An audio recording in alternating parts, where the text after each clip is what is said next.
علمني تيفي قناة علمني. أعوذ بالله من الشيطان الرجيم. بسم الله الرحمن الرحيم، والصلاة والسلام على رسول الله. نيرمونس نيابرنتس مسلمان نفر بوز مانتينيا نكاميني دا الله سبحانه وتعالى e conforme também orientação de nosso profeta Muhammad sallallahu wasallam alaihi para muçulmanos bata falar outro mantenha dessa forma ali que cedo assalamu alaikum wa rahmatullahi ta'ala wa barakatuh. Meus irmãos, semana passada no bimbali como que homem de fila entre metade e seminheiras aos tema que não cuide direito de homem rouba de seminheira. Não se vê como direitos direitos que homem tem rouba de seminheira, não cuide são três direitos para não bem que ele para poder explicar não irmãs, não mame, não tias.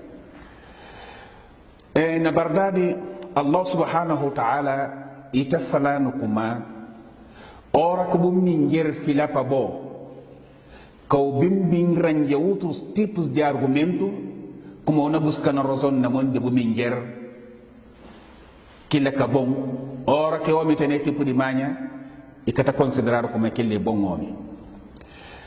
E como irmãos, primeiro que não me estou falando que como que minheiro pode seta se homem na bom que ele não pode falar como que minheiro pode adorar se homem, se não falar adorar e que adora de como que pecador está adora Allah subhanahu wa ta'ala não. Mas essa adoração que não fala e para você tá para homem tudo a respeito, mas itaucha e que a contrário de Islã.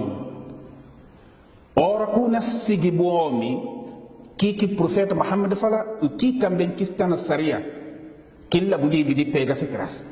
Mas se contra bom homem na bim pinchão não custa custi como Islã legal anta bom minjer budi de refela na Simon. E comanda Allah subhanahu wa ta'ala kafala kuma ora que minheiro fila para boi ina faço tudo enquanto que o bem range outro argumento kuma buna buscando razão na mão do minheiro.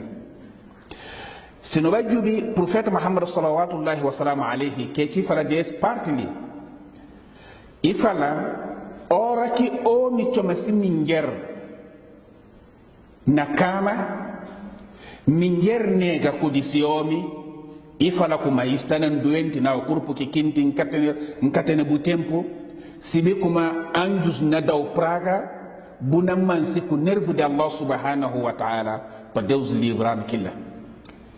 Profeta torna fala mais como tegos para mostrar como ninguém deve ser passione e fala se contra pecador na pui ba testa na chom pasi companheiro pecador na fala ba minger pe pui testa na chom pasi homem manya parentes muçulmano no jubile tende que valor que Allah subhanahu wa ta'ala e valoriza casamento para não se como que adoração de minger seta cumprir lei de bom homem lá que bom filho tá binnel.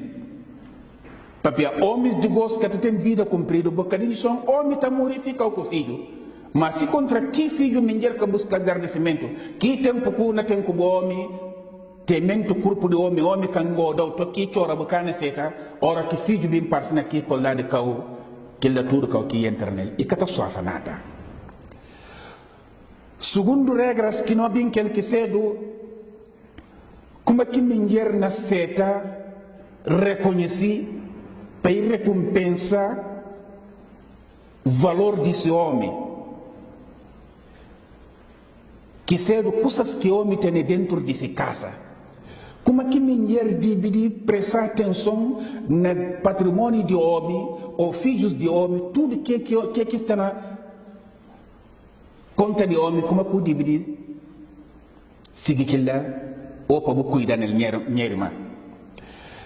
E comanda abo minjer pa usini kuma abo ibakiadur na casa de boome na parte desse patrimônio até nesses filhos ko tuudi ke kiste dentro kasa boy min ger irresponsable di kella e ko man da ki bom min ger Allah subhanahu wa ta'ala ijamu elis ne sugundili Allah subhanahu wa ta'ala ijamu min ger ki bom min ger kuma ki fala ifala fasalihatu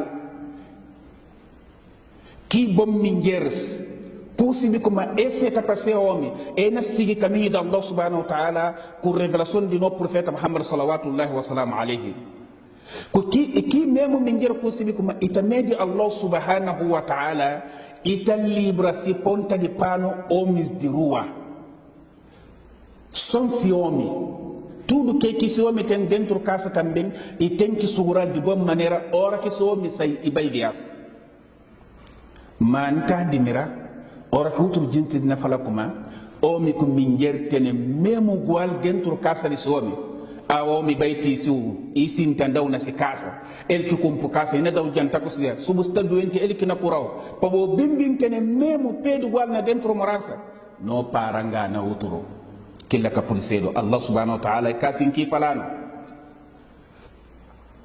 sino jubi e aya ke kina chulino na bardadi e pa mostrar valor de om ruba de sininger e pa mostrar ninger tan kuma butenki seta o butenki stabadi lei di buomi pa bu libra bu conta di pano omi dirua pa bu controla filhos kubona pa di pa bu kireles di bom maneira pa bi Allah subhanahu wa ta'ala ijamu ifalo kuma salihatu ke kuma nda bukana seta ijamu di Allah subhanahu wa ta'ala e kuma nda tegos profeta na falano kuma minger ibaki adur na casa di si omi na parte di si filho até na parte di patrimônio di omi e kuma nda nyermos terceiro ta fala kuma minger tem direito de ficar na casa de si homem e kadi bi di sai casa de si homem temente homem ka falali ele ma ao sino jubi kantu minger skina sai fora sem conhecimento de si homem e comanda profeta Muhammad e falando como contam manha de bu companheiro bu colega para contar o manha porque manga de gente está desencaminhado através de seus amigos. Manga de gente na desentendido de seu homem e através de seus amigas. Para que lá, subuna buscar amigo, busca bom amiga. Quem que na oriental, quem que cana pui Allah subhanahu wa ta'ala e panhirei de bo. Não fala terceiro, ninguém tem que ficar na casa de seu homem. Mas a gente está falando como é que o homem sai, ninguém deve de sair. E por cedo, mas na caminho de Allah subhanahu wa ta'ala, homem tem que ser educativo para se ninguém. Tudo que se pode bater, que se pode ninguém na casa. Para bumbulu já ninguém direito, ninguém cana ojai, ou ninguém cana precisar de ninguém cana ter outro sentido para que ninguém som a bolsão, hora que filho bem sai lá. Como é que filho nasceu? E nasceu ninguém filho. Porque ninguém que me este para filho que você me como e cana ruma amanhã. E nasceu ladrão. Ina fuma si palha, ina faço tudo malidade na Kibeiro. Ina apanhado, ina furta, den levado para isso como esse filho do fulano. Quem me estica ninguém que me estica. Anta não pega de não porta de casamento. Não respeita no homem, não respeita no cabeça, para não livrar no pano, ponta de pano, minger de rua, homens de rua. E comanda, minger, hora que fica na casa, e tem que estar base de ordem de esse homem. E tem que ficar também sujo, pé, jubi, se dedo de pé. Ora que nem anda bom minger, jubi, bu dedo de pé. Para bu baixa também bu voz ruba de homem. Para que bu cedo minger, cusibi como ora que só me fala e tá fala 10. Ora que gente está rua, fala de minger que é todo. Que tipos de minger linguarada para Deus livrar daquela minger que você está cedo alguém linguarada hora que gente não viu na bairro sempre a bobo está só com o minger eu tenho problema com o homem para aquela lá irmãos é como anda profeta fala como minger quem consegue como hora que esse homem olhar e está contente se o homem olhar só está contente você tem que preparar a cabeça você vestir bom roupa você perfumar a cabeça você tratar a cabeça hora que o homem olhar e contente pake se do ora ke o mi o jaw korson takema e kapudi suboje na utur lado o mi katapudi fi kana kasa e porque pudi sedu kuma tranquilidade katen na kasa nyermos ena mostrano kuma no ora kabaja utur sumana nabi direct di minger tambe ruba de o mi assalamu alaikum wa rahmatullahi wa barakatuh. علمني تي في قناه علمني